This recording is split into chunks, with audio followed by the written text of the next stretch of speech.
Hocus Pocus 2 would have had a much different rating if the Sanderson sisters had sung the real lyrics to this Elton John banger. From vegans to virgins, the witchy sequel is a cauldron of adult jokes. The opening scene of Hocus Pocus 2 is a bit of a prequel to the Sanderson sisters' origin story. In 1653 Salem, a young Winifred is causing quite the fuss in her puritanical town and is banished by Reverend Trask. She and her sisters, Mary and Sarah, escape to the Forbidden Forest, where they are greeted by the Mother Witch, who gives Winifred a book of spells for her 16th birthday. Kids will find this scene funny and spooky, but adults will flip out the minute Mother Witch arrives and they realize she's played by Ted Lasso star Hannah Waddingham. Adult fans may also remember Waddingham for a drastically different role as Septa Unella in Game of Thrones. Either way, kids aren't likely to know why the Mother Witch looks so familiar to the adults in the room. The sequel's new trio of friends consists of best friends Becca, Izzy, and their friend Cassie, who they've lost touch with since she started dating the town jock, Mike. While the original Hocus Pocus bullies were pretty stock characters, Mike is a little more layered. He first comes off as a bit dense, teasing Becca and Izzy about their witchery, but later expresses genuine remorse when he finds out they thought he was being mean. Earlier in the film, before Mike sees the light, Becca gets back at him in science class by whispering what he thinks is a curse. Only adults will realize she's listing off a vegan shopping list. Tempeh, soy riso, agua fava, garbanzo, cacao, spirulina, cremini, Satan! Mike thinks she said Satan and freaks out. Unless your kids love reading the ingredients list at vegan restaurants, this joke will likely fly right over their heads. The Sanderson sisters' home is now a magic and oddity shop owned by amateur magician Gilbert the Great. He recounts the original film's story to a handful of parents and children, catching the audience up on the first film's plot and dropping a few knowing jokes for the adult crowd. He warns that if a virgin lights the black flame candle on Halloween, the Sanderson sisters will return to wreak havoc on Salem again. An inquisitive youngster in the front row asks Gilbert, "What's a virgin?" A person who has never lit a candle. Anyone with kids will tell you that these "I'll tell you when you're older" questions pop up frequently during family movie nights. Compared to the original, which is chock full of questionable jokes, Hocus Pocus 2 lessens the emphasis on virgins, no doubt to the relief of the parents watching it.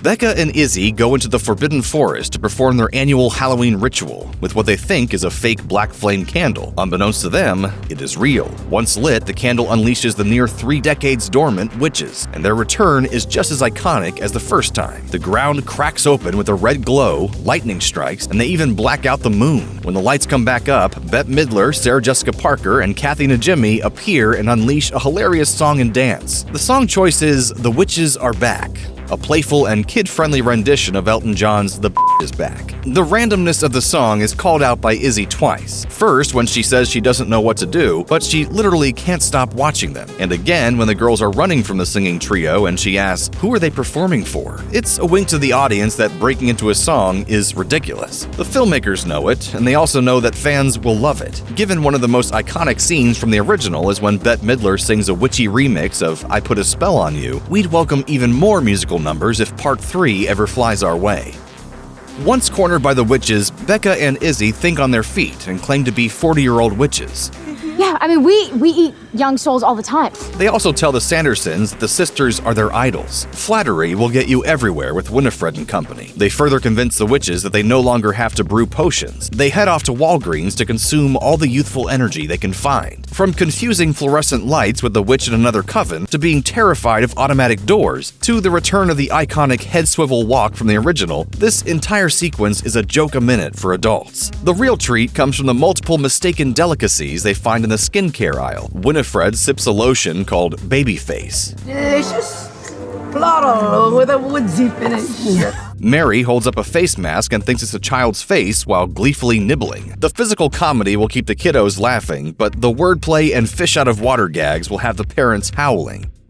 As with any sequel, there are bound to be callbacks and Easter eggs aplenty. Hocus Pocus 2 does not disappoint. Modern-day Salem, now a town full of Sanderson superfans, is meta to the max thanks to the massive cult following Hocus Pocus has built over the years. Eagle-eyed fans will find countless nods to the 1993 film, but we've narrowed down a few of our favorites. Hocus Pocus 2 features perfect casting for the young witches, and even recreates their calming circle when they feel vexed. The youngsters recite soothing thoughts, like the smell of mud, and the Reverend scream that are toned down from those of their adult selves. Is it because they haven't grown into full-blown baddies yet? Or is Disney lightening the original's darker edges? The Sandersons' home, which has been turned into a mystic souvenir shop, is filled with visual gags as well. The cauldron used to mix the potion that turned Thackeray Binks into a talking cat is now a bin of stuffed black cats. The witches get upgraded modes of transportation too. Most notably, Mary receives a pair of robot vacuum cleaners to replace her traditional upright, and her awkward sky skating is hysterical. Later, Winifred subtly breaks the fourth wall when she sees the original film's Gary and Penny Marshall scene playing on TV. The flash mob, possessed by the Sandersons' latest catchy song, has distinct choreography reminiscent of Michael Jackson's Thriller, and there's many more hidden jokes in the film.